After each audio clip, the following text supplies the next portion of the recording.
पसंद आ रही हैं तो चैनल को सब्सक्राइब करें और साथ ही बेल आइकन को क्लिक करें ताकि आपको चैनल की अपडेट्स मिलती रहें। अस्सलामुअलैकुम। आज मैं बनाऊंगी दम का गोश्त। ये बहुत ही इजी रेसिपी है और जो बिगिनर्स हैं वो भी इसे बहुत जल्दी और इजीली कुक कर लेंगे।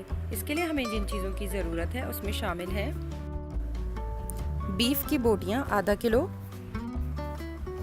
एक दरमियानी प्याज चॉप कर लें, दही 3/4 प्याली, तेल 1/4 प्याली, धनिया पाउडर 1 चाय का चम्मच, सफ़ेद तिल आधा चाय का चम्मच, नमक 1 चाय का चम्मच, खसखस आधी चाय का चम्मच, साबुत ज़ीरा आधा चाय का चम्मच,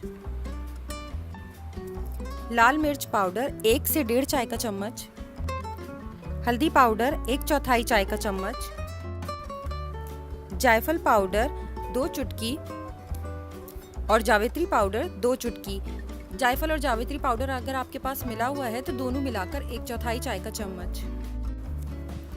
बादाम 5 से 7, अगर छोटी बादामें हैं तो 7 वरना 5 ले लें।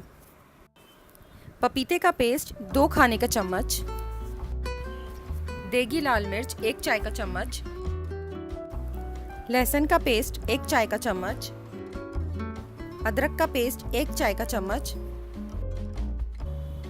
गरम मसाला पाउडर आधी चाय का चम्मच, खोपरा या पिसा नारियल 1 खाने का चम्मच, खसखस आधी चाय का चम्मच, खसखस, खोपरा, सफ़ेद तिल, बादाम और सफ़ेद ज़ीरे को बारीक पीस लें। मैं ज़ीरा पहले शामिल करना भूल गई थी इसलिए मैंने दोबारा ऐड करके इसे पीस लिया है। गोश्त को वॉश कर इस पर दही लगाएं। कोशिश कीजिएगा कि दही में ज़्यादा पानी ना हो, दही थोड़ा गाढ़ा हो। इसके बाद इसमें लाल मिर्च पाउडर,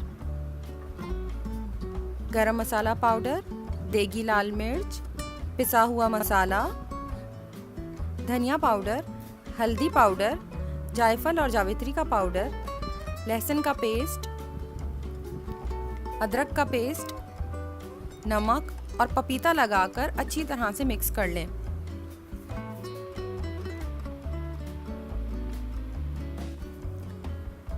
तमाम चीज़ों को अच्छी तरह से मिक्स करने के बाद ओवरनाइट छोड़ दीजिए। अगर आप ओवरनाइट नहीं छोड़ सकती हैं तो कम से कम 4 घंटे ज़रूर छोड़ें। अगर आपने रात में बनाना है तो कोशिश कीजिए कि सुबह मसाला लगाकर रख दें, और अगर नेक्स्ट डे बनाना है तो आप एक रात पहले भी बनाकर रख सकते हैं। बहुत अच्छी टेंडराइजिंग हो जाएगी।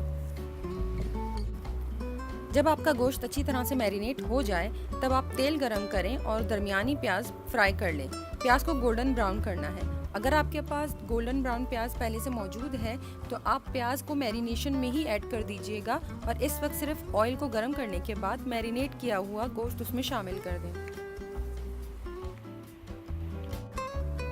एक दरमियानी प्याज 2 टेबलस्पून ब्राउन अनियन के बराबर होती है। गोश्त शामिल करने के बाद अच्छी तरह से मिक्स करें और इसे 2 मिनट तक तेज आंच पर पका लें।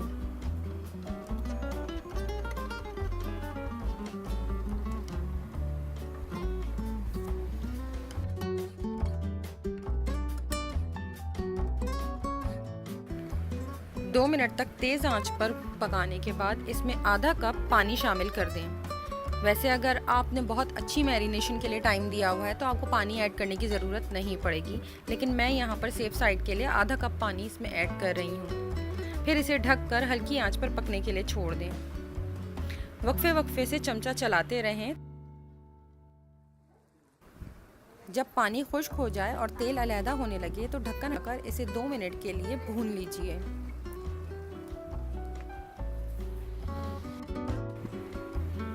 इसके बाद इसे कोयले का धुआं दे दीजिए। कोयले के किसी छोटे टुकड़े को डायरेक्ट फ्लेम पर रखकर जला लीजिए। इसके बाद किसी बासी रोटी के टुकड़े या फिर एल्युमिनियम फॉइल को बीच में रखें। उसके ऊपर कोयले का टुकड़ा रखकर थोड़ा सा तेल उसके ऊपर डालें और फ़ौरन ढक्कन ढक दें ताकि कोयले का स्मोक सारे ग्रेवी में अच्छी तरह से मिक्स हो जाए। जब धुआं थोड़ा सेटल हो जाए इसके बाद आप इसे डिश आउट कीजिए।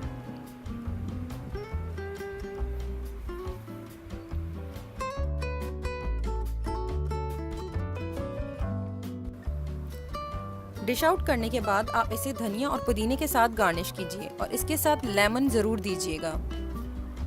अगर आप चाहें तो 2 खाने के चम्मच लेमन जूस आप मैरिनेशन पे भी ऐड कर सकती हैं, इट्स ऑप्शनल। अगर आपको मेरी रेसिपीज़ पसंद आ रही हैं तो प्लीज़ मेरे चैनल को सब्सक्राइब करें और वीडियो को लाइक और शेयर करें। Thank you.